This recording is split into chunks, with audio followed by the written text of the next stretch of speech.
Hello guys, അങ്ങനെ പത്രം മാറ്റി പുതിയ പ്രമോദ് നമ്മുടെ ജലജ നന്ദുവിന്റെ അടുത്ത് പറയുകയാണ്, നീ മനഃപൂർവ്വം ഈ കല്യാണം മുടക്കാൻ വേണ്ടിയാണ് ഈ കൃത്യസമയത്ത് വന്നത്, അല്ലെങ്കിൽ നിനക്ക് വിവാഹ നിശ്ചയം കഴിയുമ്പോൾ വന്നാൽ പോരായിരുന്നോ എന്നൊക്കെ ചോദിക്കുവാണ്. നീ പറഞ്ഞിട്ടായിരിക്കുമല്ലോ അനാമിക പരാതി തന്നത് എന്നൊക്കെ പറയുവാണ്. അപ്പൊ നമ്മുടെ നന്ദു പറയുന്നുണ്ട്, നിങ്ങളുടെ മകന്റെ അത്രയും തരംതാണോ, ഇങ്ങനത്തെ പണി ഞാനൊന്നും ചെയ്യാറില്ല എന്ന് പറയുകയാണ്. അപ്പുറത്താണെങ്കിൽ നമ്മുടെ അനിയുടെ അമ്മ ജാനകിയും നമ്മുടെ നന്ദുവിനെ കുറെ വഴക്ക് പറയുന്നുണ്ട്. നീ മനഃപൂർവ്വം മുടക്കാൻ വേണ്ടി വന്നതാണ്, നിന്നെ ഞങ്ങൾ ഒരിക്കലും വിശ്വാസമില്ല എന്നൊക്കെ പറഞ്ഞ് അവരും കുറെ പ്രശ്നം ഉണ്ടാക്കുന്നുണ്ട്.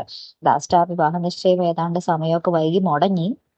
അതിനുശേഷം നമ്മുടെ മുത്തശ്ശൻ നമ്മുടെ അവന്തികയ്ക്ക് വാക്ക് കൊടുക്കുകയാണ്. വേറൊന്നുമല്ല, നീ പേടിക്കേണ്ട മോളെ, നീയും അനിയായിട്ടുള്ള ഈ ഒരു വിവാഹം എന്തായാലും നടന്നിരിക്കും, നീ ഇവന്റെ ഭാര്യയായിട്ട് ഈ വീട്ടിൽ തന്നെ ഉണ്ടാകും, ഇത് മുത്തശ്ശന്റെ ഉറപ്പാണ് എന്നൊക്കെ പറഞ്ഞ് എല്ലാവരുടെ മുന്നിൽ വെച്ച് നമ്മുടെ അവന്തികയ്ക്ക് വാക്ക് കൊടുക്കുന്നുണ്ട്.